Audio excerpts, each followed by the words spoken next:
Beacon Films is a production and training company of filmmakers who have learning disabilities, autism, and additional needs. In 2019, our filmmakers worked in partnership with the Great North Museum to create a film for their planetarium. I was very struck by how the ambition of that project was preparing the filmmakers for the world of work. We were kind of duty bound to do something, actually. We were an employer that was engaged in this project, and why weren't we thinking about employing? I am an independent filmmaker working for the Great North Museum Hancock in Newcastle Upon Tyne. It's a partnership between Beacon Films and the Great North Museum.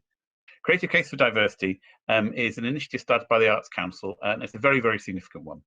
It's really a recognition that all the programming we do has to be more diverse in terms of content, and it has to be more diverse in terms of the producers as well, so that we are representative of and representing really the full range of the communities we serve.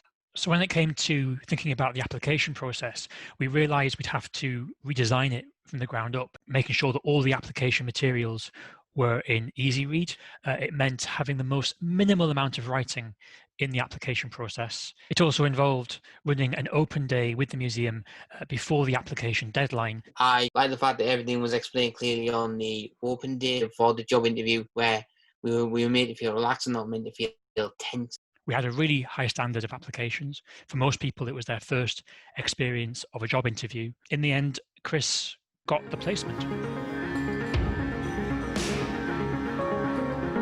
I was asked to make the trailer for an exhibition which was about the art of Ad Hoc, a digital production company. Chris provided an edit that kind of enhanced that work, the kind of pace and rhythm and tone he introduced into the work.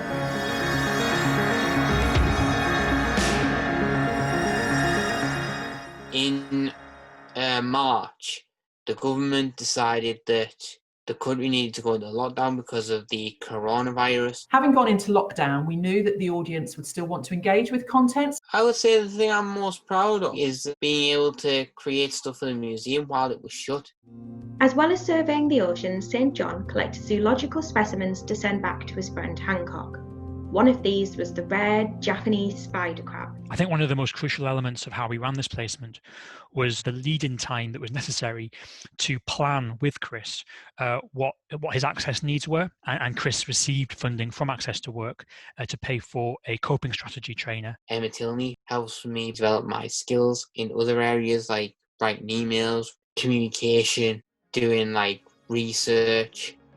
What helped for me was being able to have a really open and honest dialogue about what language to use, the adjustments you have to make. What was really fantastic about Chris is he was very upfront. He gave a fantastic presentation to the team about what he needed from us. I can easily cope if I just have the right support in place. I think like for other people it might be a bit more challenging. Depends on how far along the autistic spectrum you are and what other problems you have. There is a sense across a lot of cultural organisations that we need to be more inclusive, but I have to say, actually committing to a project and actually learning through the lived process has been hugely illuminating. So I would encourage people to think about how they're allocating their learning money. A lot of cultural organisations talk about inclusivity, but you have to make changes. And this project to me was a key way of doing that, just to try and improve our learning and demonstrate the steps we have to take to be more inclusive to a wider range of potential employees, freelancers, contractors, etc. It's like a starting place for me to get where I want to be in life as a video editor, realise my dreams and achieve my career aspirations.